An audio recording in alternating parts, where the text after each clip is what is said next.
I knew as early as February 2020 that I needed to do something.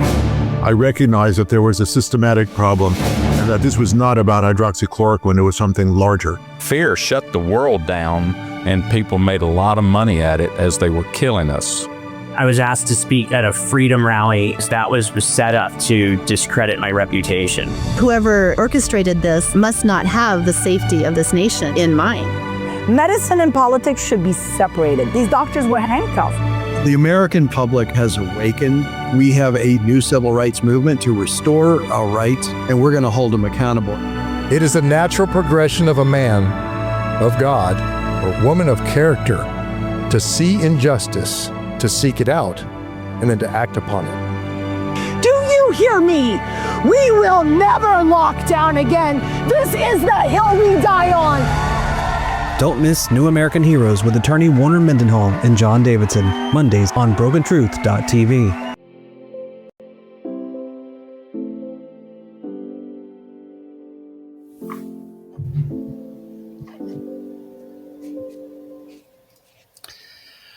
With another lovely episode of Broken Truth, I'm John Davidson, and my mic is on. Today I have Warner Mendenhall, my co-host. As always, how are you today, Warner? I'm great. It's a beautiful Labor Day. It is a beautiful day, 9/1, and a lot of interesting things going on in this world, especially in the political healthcare environment. And, today we have Ray Flores, an attorney who works with CHD, and he's got some amazing stuff. Let's go ahead and get him in here. Ray, how are you? Oh, great. Thank you, John. Hi, Warner. Hey, how are you, Ray? Good, thank you. So Warner, you have a little bit of a history you want to share about Ray? Well, I want Ray to share his history. Okay. Because he came into this fight with a deep understanding of what was going on in medicine.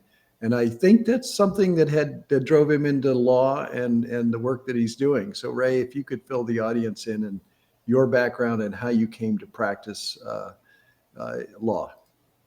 Yeah, thank you very much. I'm one of those people who actually considers myself a healer, like a real one, and not just those things that are on TV pretending like they are. And I've started working in the natural foods world in the 80s and eventually formed my own marketing company. I've represented a couple hundred manufacturers over the years until about 2020 when I closed down my marketing business. I was a national president of the Natural Product Brokers Association, so I was always very active in leadership in trying to get the word out about natural foods and about supplements and about protecting our industry. And in the 90s, I could see that the FDA was getting rid of like L-tryptophan and chaparral and St. John's wort and kava. And so I knew that, anything that worked, they would declare a war on. And so I could see back in the 90s that it was all going to come to a head. And I believed at the time that I would be protecting our industry through supplements and choice. But I never really imagined that it would be about forced injections and toxins and everything and lockdowns and everything that it turned into. But there was enough of an echo from the future for me to respond to it. And at 40 years old, then to enroll in law school while I had a successful business. And so then in 2004, I got sworn in as an attorney and basically defended a lot of natural foods companies in collection issues and some other contractual disputes, and and then practice other areas of law too, criminal, civil, everything under the sun. And had some wonderful mentors, some Beverly Hills attorneys who are really quite knowledgeable and creative. Let's just put it that way. And so then in 2020, then I, decided to, and I was fortunate enough, Greg Glazer gave me the opportunity to work with him to sue President Trump on pausing the vaccine mandates across the country and to form a control group trial. So that's what started me off. Then I worked with Rick Jaffe on the flu mandate, the flu shot mandate at the UC campuses, and then from there, then that led me to my work with Children's Health Defense in Mary Holland. Yeah, and what all are you doing with Children's Health Defense? Well, I'm senior outside counsel with them, and I have 5 active lawsuits, right? 7 active lawsuits right now.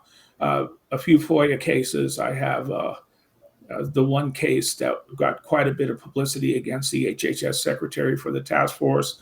I have a PrEP Act case against Pete Hegseth, and then the National Park Service's cashless program. I'm suing them to force, have the court force them to accept American money as entrance fees to their national parks. And then, that's just the upfront work that I do. I work behind the scenes an awful lot, and I'll be speaking at our convention, the Moment of Truth convention in Austin, Texas, on November 8th and 9th. Yes, I will be there, as will be a number of the members of Freedom Council as well. So wonderful. Yeah, last convention was yours in Denver, which was just wonderful. Yeah, well, it's so important that we come together and share what's going on. And in fact, you've been very helpful to many people by creating basically a database of all the lawsuits that are happening around the country related to COVID and other issues. And that has certainly helped to keep me informed and keep the attorneys and Freedom Council informed about what's going on. And I'm so thrilled about the cases that you're going into. And I do want to get to your lawsuit against Secretary Kennedy. But I think, one of the things you mentioned was this National Park Service not accepting money, American money. And I think that's just an astounding fact. I don't think has anyone covered that issue?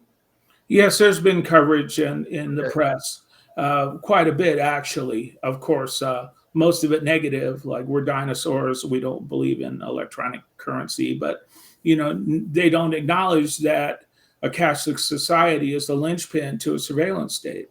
And so without it, their plan can't move forward. And that means, cutting off our, electronic, credits if we don't get vaccinated, if we speak out, if we don't behave. It's a tremendous case because this unwinds everything that they're trying to do, in my opinion. Right. And I don't think people understand how many people have been both debanked and had their credit cards shut off. One of the prominent examples of that, of course, was General Flynn, who was traveling around the country. And next thing he knew, he was unable to use his credit cards. But I know tens of people who've been debanked in this process and been unable to use various pay services on the web because of their political viewpoints. So the digital controls are very dangerous, and we need to be able to opt out into actual cash so that we're not being tracked and we can't be shut down. Yeah, exactly. Or at least have the option to do it. And they don't want us to have the option. There's about 120, or these are approximate numbers. There's about 120 national parks out of the 400 plus national sites around the country. And 120 of them charge an entrance fee. And out of them, about 30 plus are cashless for the entrance. And they're the big ones too, like Yosemite and the Grand Canyon, et cetera. And, they claim that they can save money and all this stuff. They don't even mention that they have to pay a fee to the banks.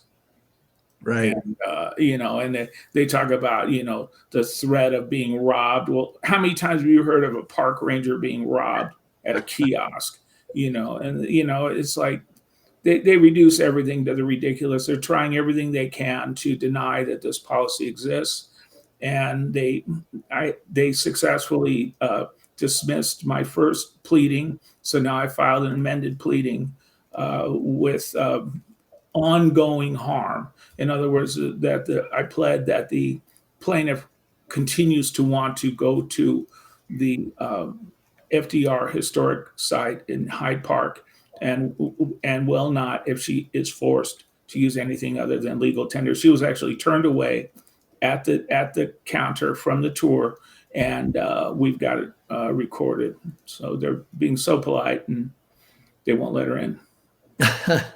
Well, let's get to this remarkable success that you've had on the committee that's supposed to review vaccine safety and improve on vaccine safety. So first of all, why don't you describe the basis for the lawsuit stemming from the 1986 Act? Sure. Under the 1986 Act, there is a mandate for safer childhood vaccines, and that the secretary is supposed to form a task force. And with that task force, then he's supposed to make or assure improvements with respect to the licensing, manufacturing, processing, testing, labeling, warning, use instruction, distribution, storage, administration, field surveillance, adverse reaction reporting, and a recall of reactogenic lots or batches of vaccines and research vaccines in order to reduce the risk of adverse reactions to vaccines in order to make vaccines safer than they were in 1986. Now, this task force was supposed to have been, put together from the outset when the 86 Act was signed, and they actually formed a task force from 1990 to 1998. They then produced a report that they called the final report, and then disbanded the task force. But it was supposed to be established. It wasn't supposed to be something that they could, start and stop at their will. So they never filed the biennial report. Biennial meaning every 2 years. They never filed the biennial report with Congress, and so for for almost 40 years since the 86 Act was signed into law, nobody had ever fulfilled all the duties that the HHS secretary is supposed to do. And because of that, I blame HHS for every single vaccine injury that's happened since then. Yeah, and let's talk about that. I mean, the goal was to improve the vaccines that were on the schedule at the time. What were there, 3 or 4 vaccines on the schedule in 1986? And how many do we have now? Yes. I mean, it's in dosages, it's at least 70, 72, depending on how you count. I think there's 29 vaccines. I'd have to you look at the exact number. It's so complicated to understand what they're talking about. And my hat's off to Rick Jaffe, I believe, who spoke on your show last week, who's trying to make every single vaccine shared decision making. And I think that has to be the mantra and the buzzword, for the next few years until we can actually get this to happen. Well, I guess my question is this: since 1986, what were any improvements ever recommended? What has happened with manufacturing, production, testing, and certainly in the time frame that the committee was formed and working between 90 and 98, what recommendations even came out of that committee? There were no recommendations submitted to Congress on what from the secretary on what that it is that they were supposed to do. The NIH is actually the head, the chair of the Vaccine Safety Task Force. And so they provided what they called a final report, and it had, some interesting suggestions on what to do. But, the safety monitoring is, a joke. The recall of bad lots is a joke. So they haven't really done anything that mattered. And I think that essentially I could comfortably say that essentially nothing of any value had been accomplished that was supposed to have been accomplished. And we certainly have seen injuries from what I call hot lots. that are out there. And the way the pharmaceutical companies dealt with hot lots was to scramble them up so a lot wouldn't go to a particular geographic region. It would be distributed among all the regions. So you couldn't really get that signal for hot lots. Are you aware of those issues? Yeah, I'm aware of hot lots. I don't know how they covered it up. I do know that that there's a lot of adverse reactions that don't get reported to VAERS, for example. I know that they had to improve the quality of all childhood vaccines, and up until now, these vaccines had been recommended for children on the childhood schedule. So they hadn't done anything about it, and I don't think they even cared. Yeah, one of the interesting things about your lawsuit is that Secretary Kennedy actually, before he was serving in government as a private attorney, had filed a FOIA lawsuit. And that's part of what helped reveal this failure of this committee.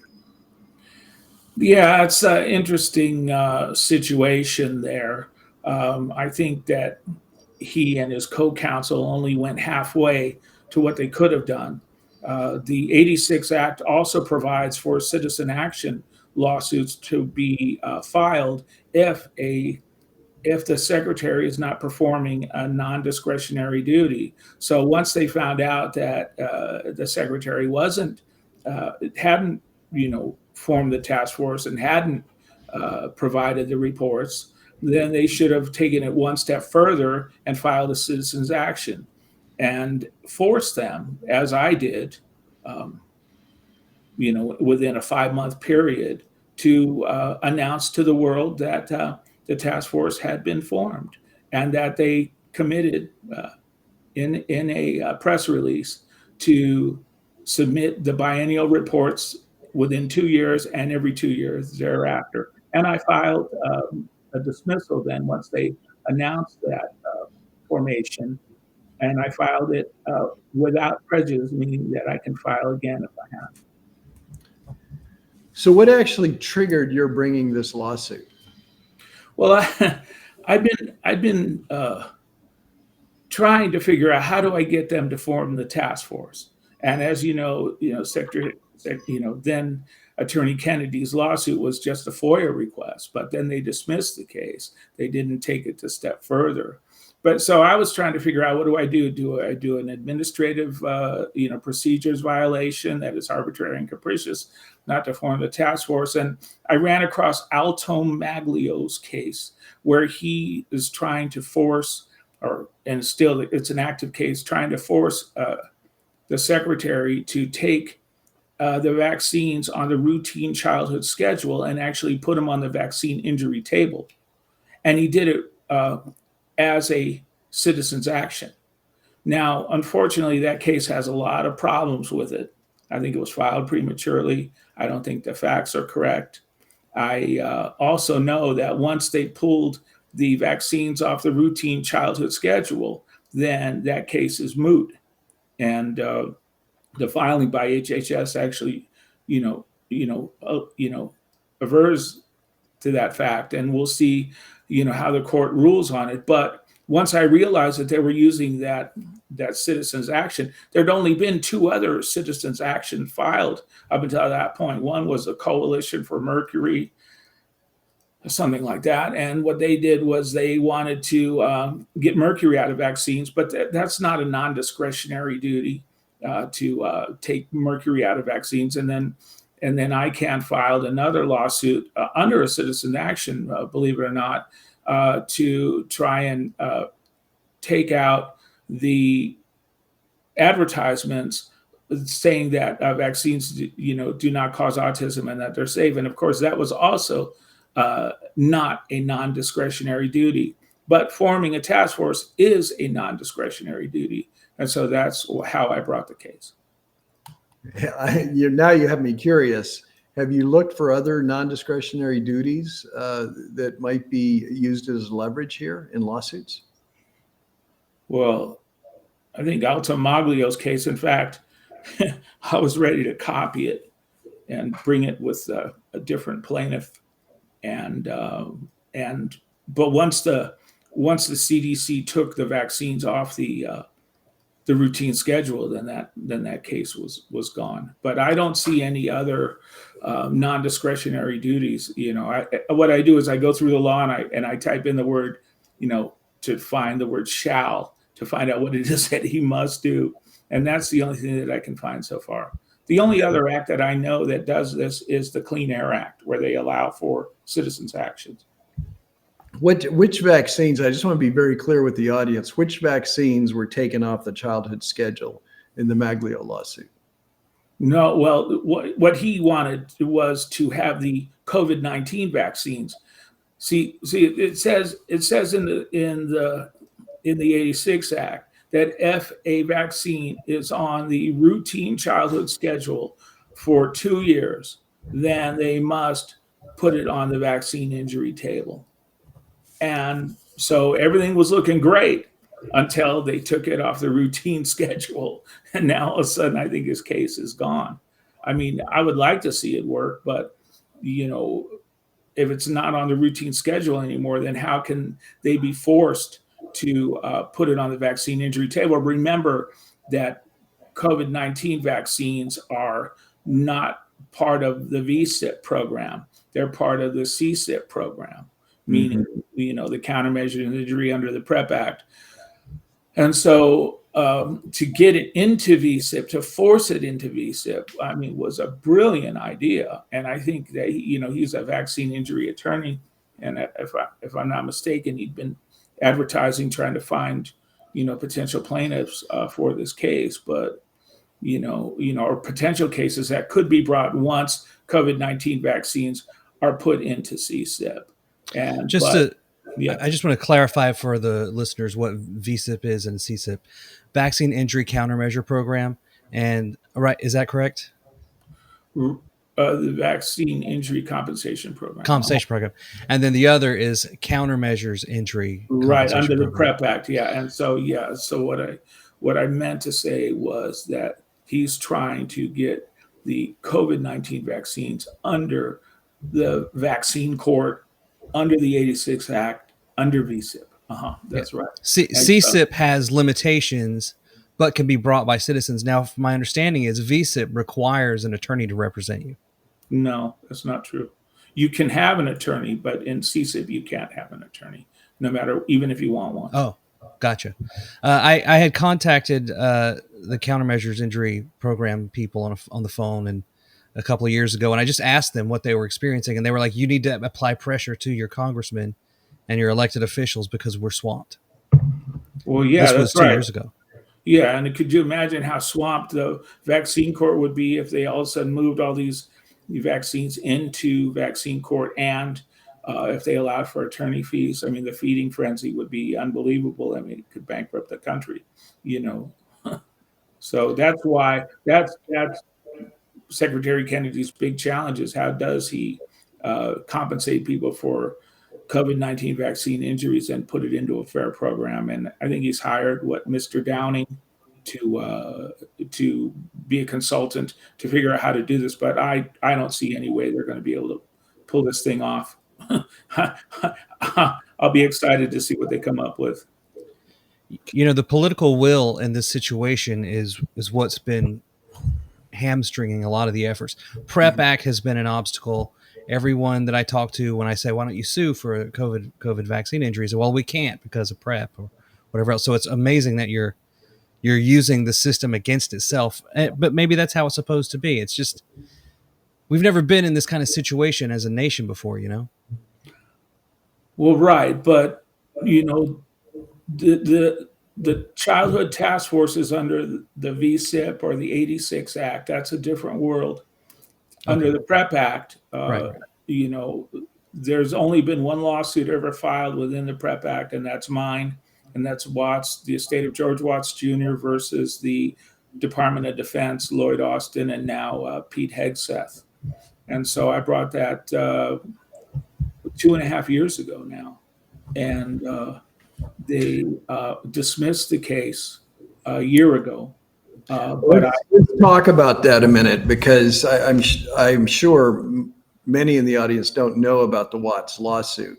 and you've had a recent wonderful victory on that. So, but first, I'd like you to describe what happened to Mr. Watts and how that lawsuit came about and the saga that you faced with that. Right. Under the PrEP Act, thank you, Warner. I assume the whole world knows all this stuff already. All this stuff swimming around in my head. I wish they did. I wish they did. Yeah. Basically, the idea is that the PrEP Act only allows for one cause of action, and that is willful misconduct. And willful misconduct is next to impossible to prove. They did it on purpose. There has to be an intentional act or an omission to act that was, known to be unlawful, and it was known also at the beginning that there would be harms that would greatly outweigh any benefit. And so just to prove that alone would be impossible. Everybody could say, well, in the heat of the emergency, we did the best we could. We didn't know it was going to be that bad or whatever.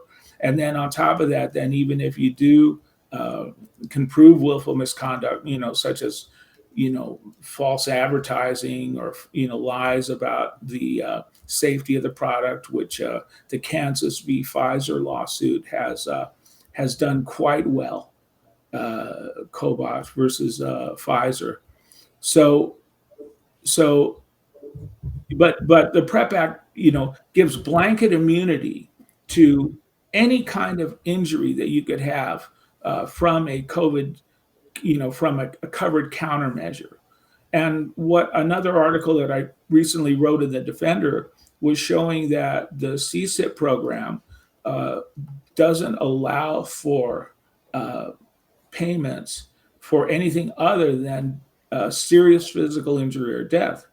But the PrEP Act covers all injuries.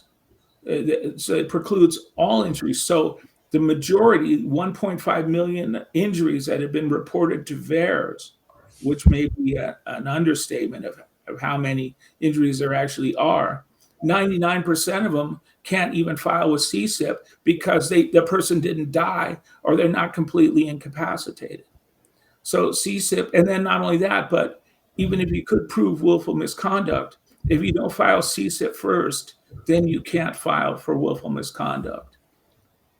And so because it's such a difficult nut to crack, in 20 years of the PrEP Act, nobody but me has ever brought a case alleging willful misconduct with all the hoops you have to jump through in the DC federal court, which is the only court in the country that has jurisdiction. And I'll tell you, I caught them by surprise when I filed this because they hadn't even adjusted their own internal local rules to allow for PrEP's unique requirements. For example, under the PrEP Act, a motion to dismiss and the initial, filings have to be ruled upon by a 3-judge panel. It has to be initially assigned to a 3-judge panel. But they just went about it as business as usual. Under normal federal rules of civil procedure, a single judge can rule on a motion to dismiss. But since Judge Nichols ruled and dismissed the case by himself without impaneling or have impaneled 3 judges to rule on it, Judge Nichols just vacated his own dismissal against me and reopened the case on Friday. Well, and let's explain. Judge Nichols dismissed the case a year ago. Right. And now a year later, you managed to get Judge Nichols to realize basically that he had made a mistake and that a 3-judge panel needed to be instituted to review the motion to dismiss. So that's really an incredible undoing of what looked like a dead case. This case now is revived. You're going to get your panel, and it helps to extend this case well into the future. And as we know, the ground is changing under our feet every day. So congratulations. I want to just put an exclamation on this. I don't know that I've ever had a judge exactly reverse himself on his own ruling in my lifetime. Yeah, I've never heard of it either. And then again, to be fair to Judge Nichols, it's the clerk who's supposed to have, put together that 3-judge panel from the beginning, from the get-go. Now, there is an application process and all this other stuff, but the PrEP Act doesn't require any of that. The PrEP Act only requires that the clerk, assign a 3-judge panel to the case.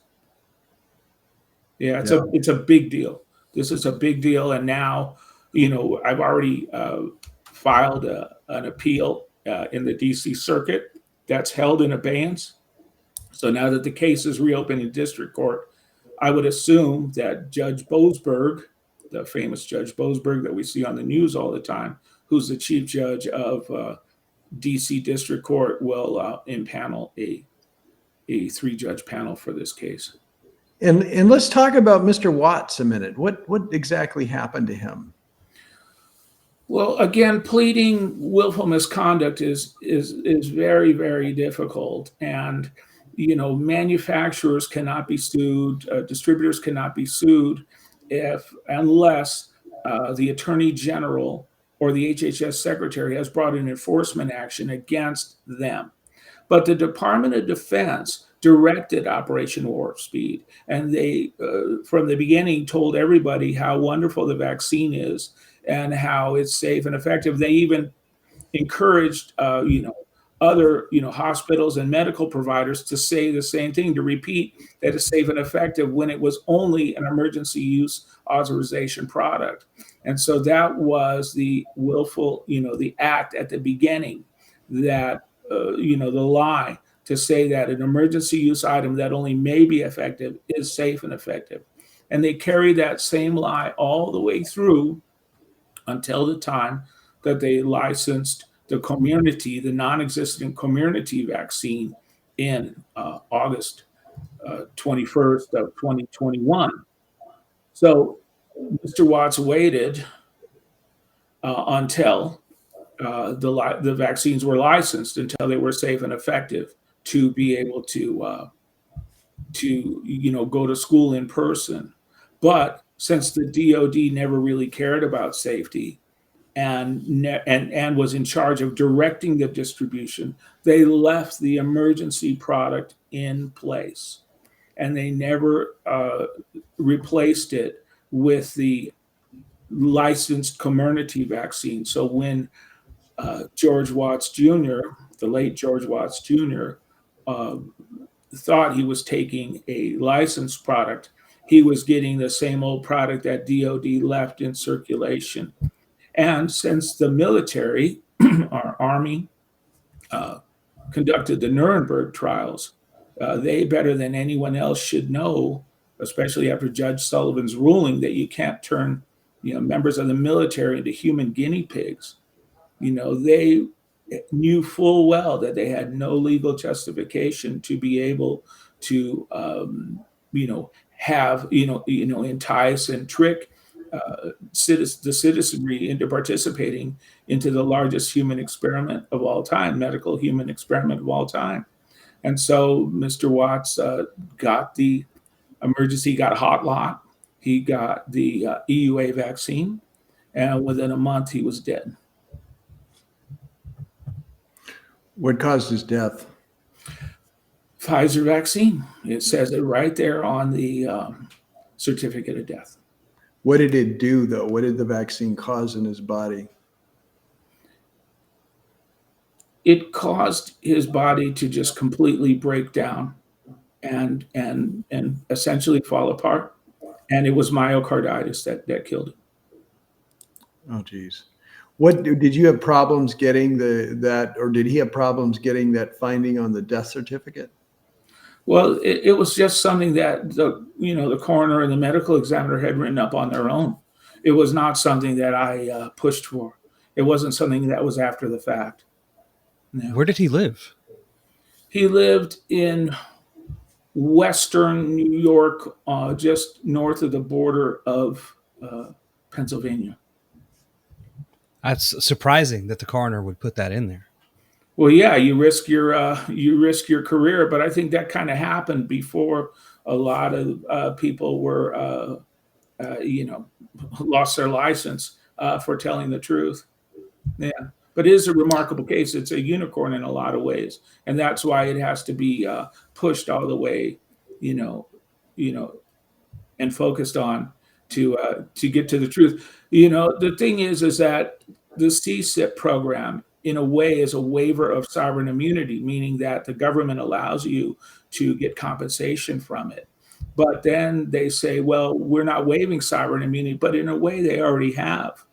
And so if they want to say, well, you know, we're covered people, you have to go through the CSIP program. And if the CSIP program is not satisfactory, you can take us to court. But then say, but on the other hand, since we're the government, you can't take us to court. Then what's the point of them being a covered person? Why are they named? And in addition to that, in the PrEP Act itself, it says that if any provision is unconstitutional or result, you know, has an unconstitutional result, it can be severed, which means that there was never an intention of the PrEP Act being 100% constitutional from the beginning. They left it open, and they left the choice there for a court to interpret the law. And in this case, to cut off all remedies after willful misconduct had been so clearly shown is a taking. It's a violation of the Fifth Amendment.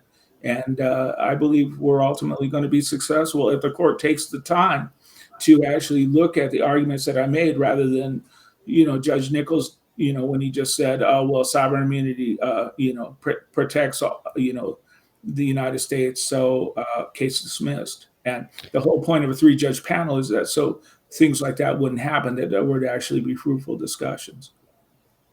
When I spoke to the countermeasures injury people, they told me that CSIP had a time limit, whereas VSIP did not. Is that correct?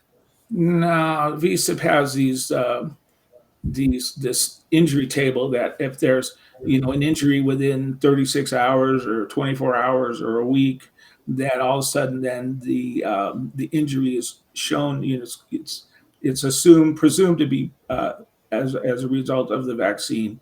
And if it doesn't happen right away, then they have up to 3 years to file under VSIP.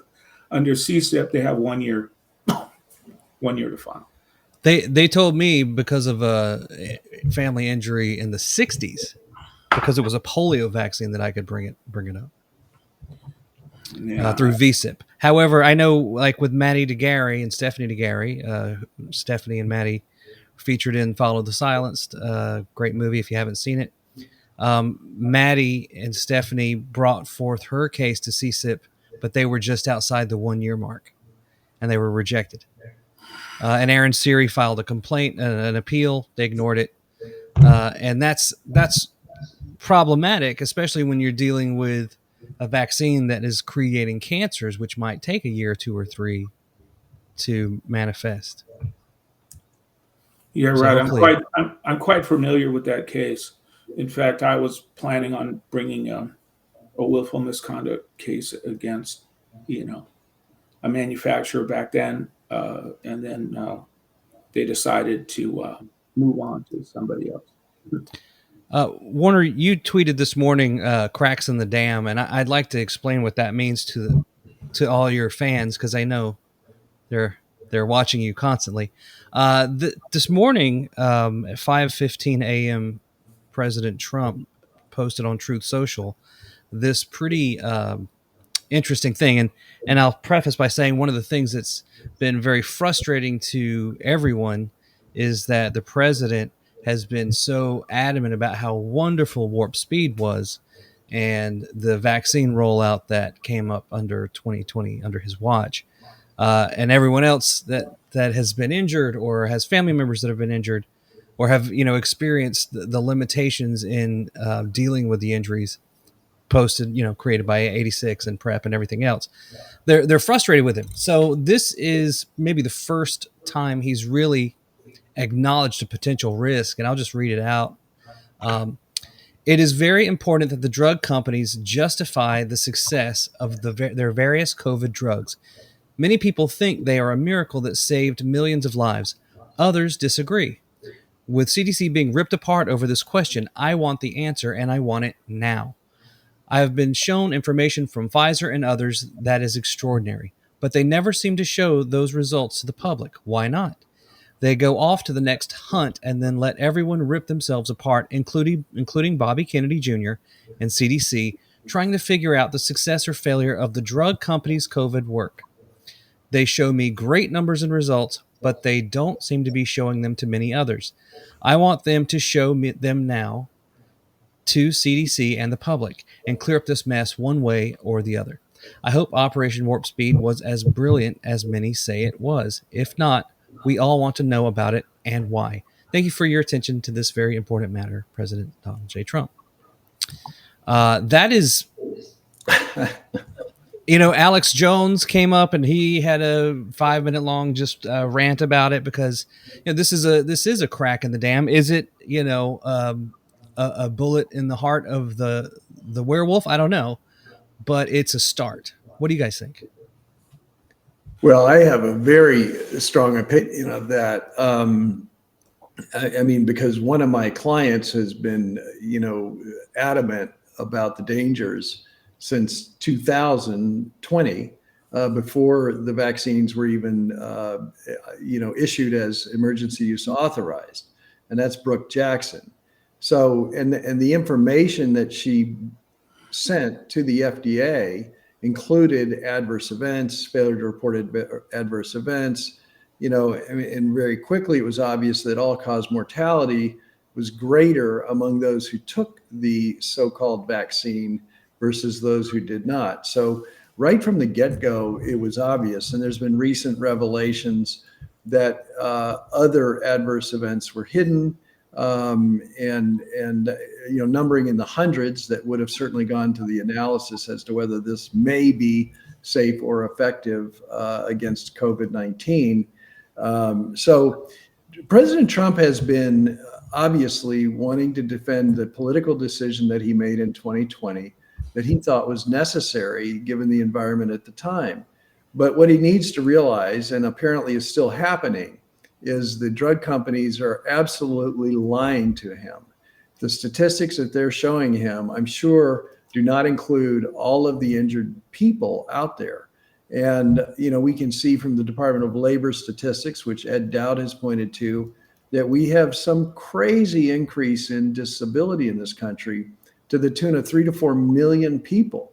Now, what event caused 3 to 4 million extra people to be disabled in this country? And then, beyond that, Dr. Thorpe has been raising the alarm bells about fertility, pregnancy, miscarriages, stillbirths, and that is an horrific story that is certainly, we're gaining information every day about the impact there as well. So I think that for President Trump, and I know that he's been advised this, he needs to get ahead of the lie. He needs to say he was lied to. And I'm sure he doesn't want to put out there that he was tricked or lied to, but I think he needs to get ahead of this because otherwise it's going to really damage his administration if there's no effort to hold the pharmaceutical companies accountable and no effort to hold Fauci and the leadership in his past administration, and then certainly under the Biden administration, accountable for all of this. Like Ray said earlier, the vaccine was approved, I think it was August 23rd, 2021. If you look at the approval, though, it was a 24-hour marketing window. It opened and closed on that same day. And then we know that there really was no manufacturing of the Comirnaty shot, which is supposedly the licensed shot, and that it was really a bait and switch. And it was the second big bait and switch because we know the bait and switch that happened very early on. In the clinical trials, they used a very different process to test the COVID-19 so-called vaccines versus when they released that as an EUA, they used a plasma based in E. coli, from which they pulled the mRNA, and that created all kinds of follow-on effects that really hurt a lot of people. Yeah, it seems like he's opening the door for fraud. It seems like he is, and we have a case that they need to change their position on.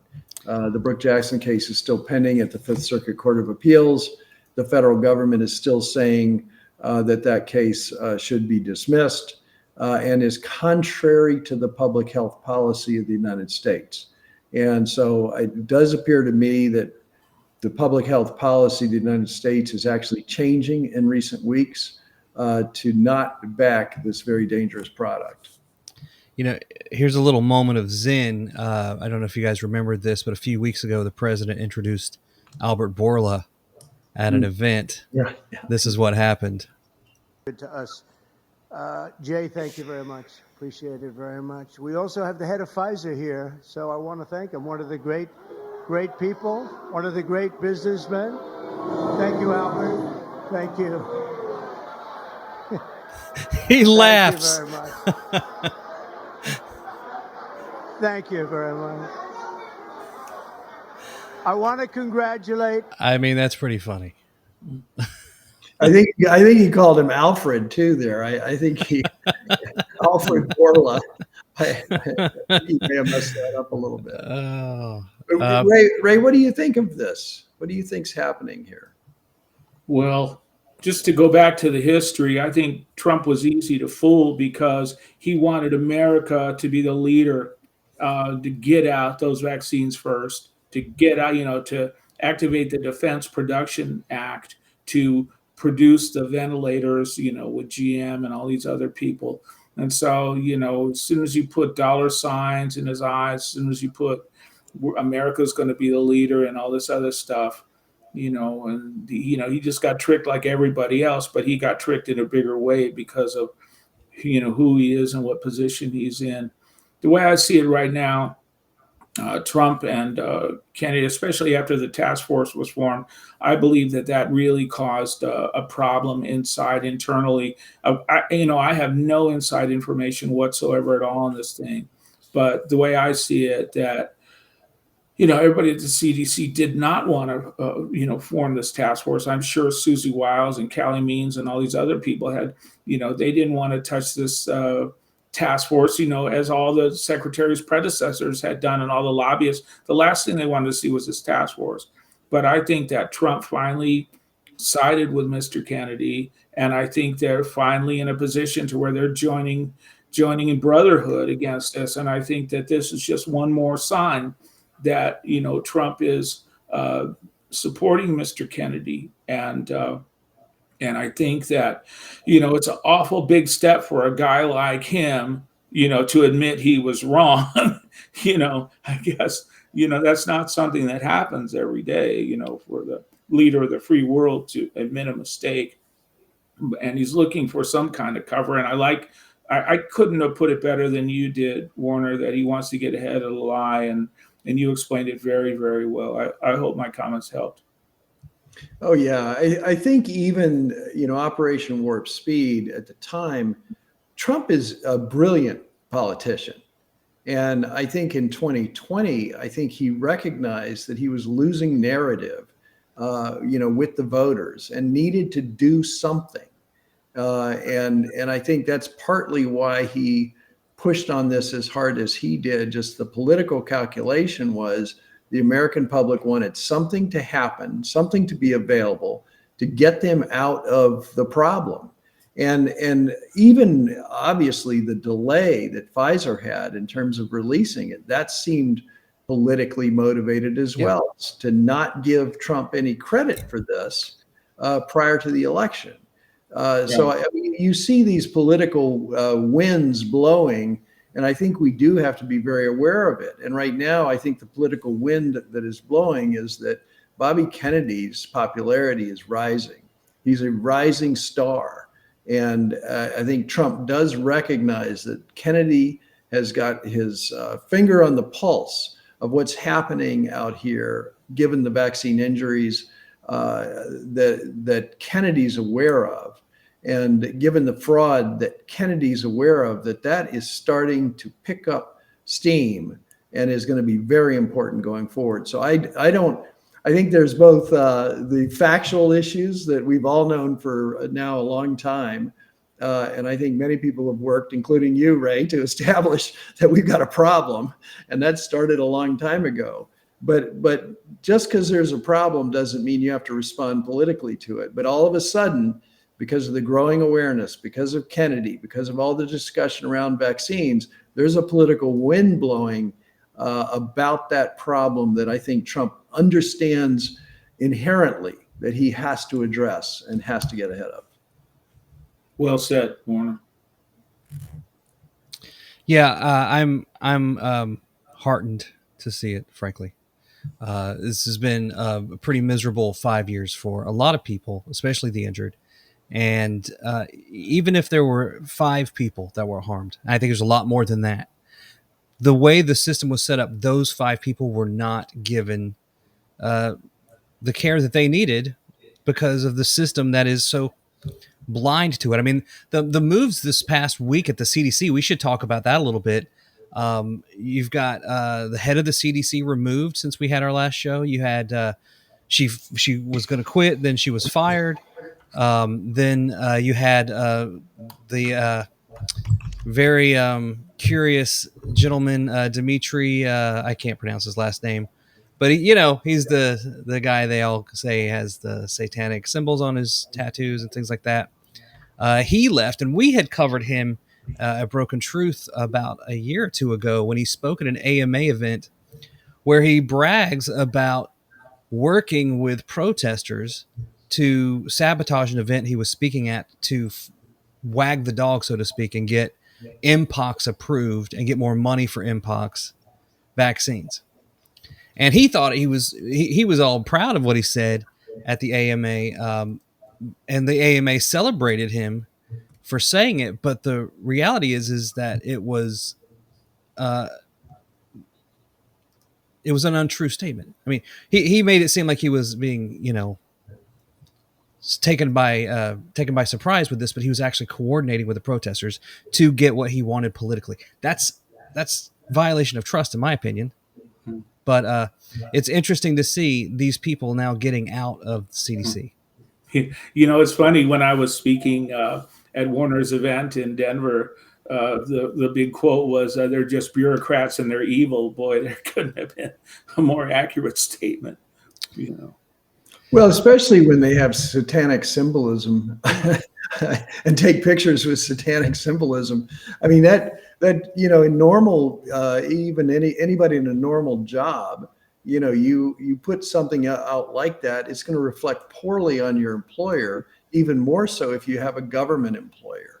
And that certainly is related to whether you are a proper person to be in that position. And he certainly was not. And then as it's Susan Menarez, there you go. See, there's a pentagram on his chest right there, and the leather straps that he's got. And that's the safest one we can show for the kids. Right. Let me play this video so that you can hear it, because I actually had a spy inside the AMA send me this video. I sent questions to the AMA, like, do you support misrepresentation? They, of course, didn't respond. I gave a talk about Mpox, and the stage was stormed with protesters because there wasn't enough vaccine, and it wasn't moving fast enough. They were right. There wasn't enough vaccine, and it wasn't moving fast enough. And so this is like really where the identity and sort of my lived experience will matter, because the veil is revealed that before they stormed the stage, they called me because they know me, and they said, "Hey, we're going to storm the stage." And I said, "You should totally storm the stage." Good idea. Stormed the stage, and then we did the thing that, and I think you're coming from a black and white perspective, that is in the grand tradition. And I think if you were there, you remember I said the same thing, like off the cuff, in the grand tradition of what is really working with the LGBTQI plus community and the community of folks that advocate for HIV, was that you yell at me in the front so the press can see, and then you talk to me in the back so we can make changes. And that's what we did. Thank you.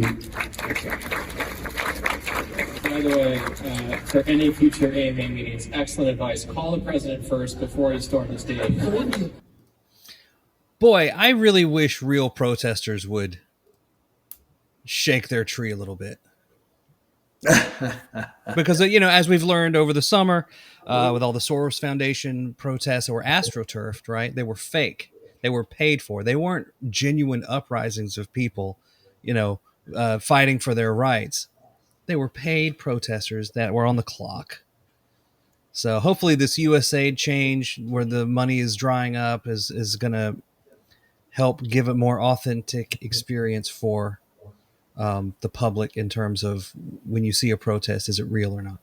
Well, real protesters get charged with terrorism and other major federal felonies. Right. And that is a problem, and it's difficult. And real protesters, like at school board meetings, are targeted and put on lists. So, the idea that that some of these protests out there are not AstroTurf is ridiculous, because the real protesters get real retaliation. And I think there has been a constraint on freedom of speech and on real protest.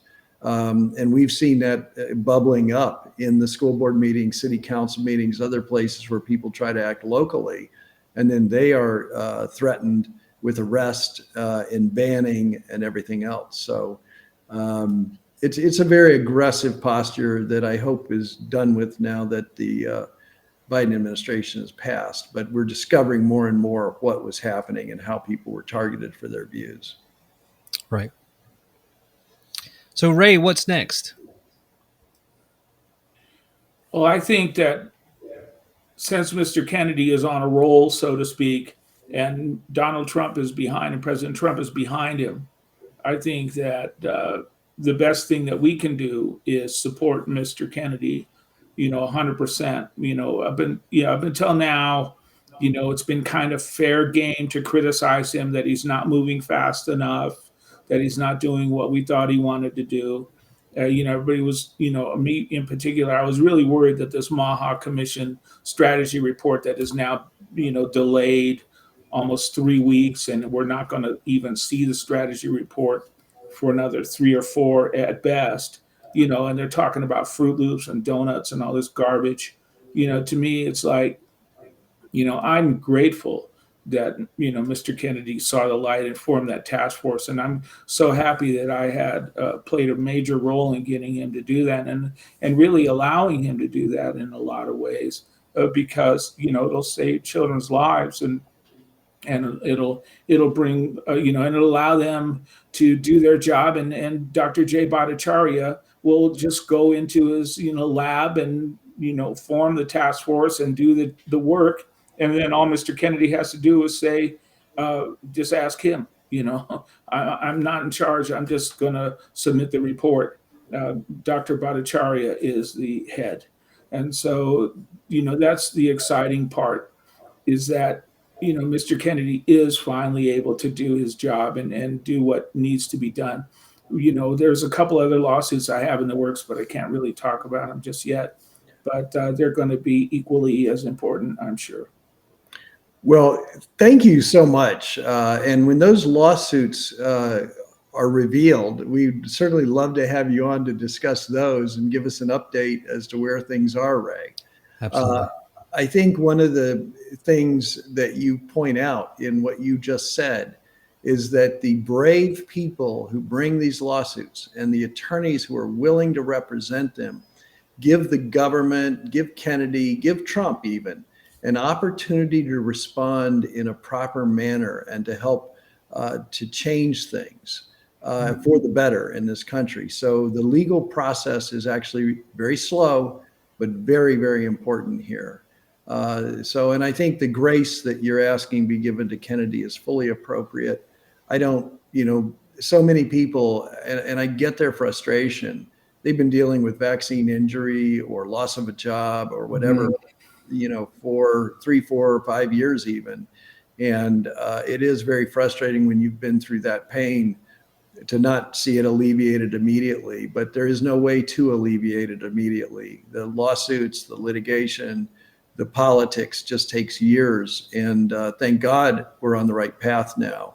And thank God for you, Ray, and your efforts in this process.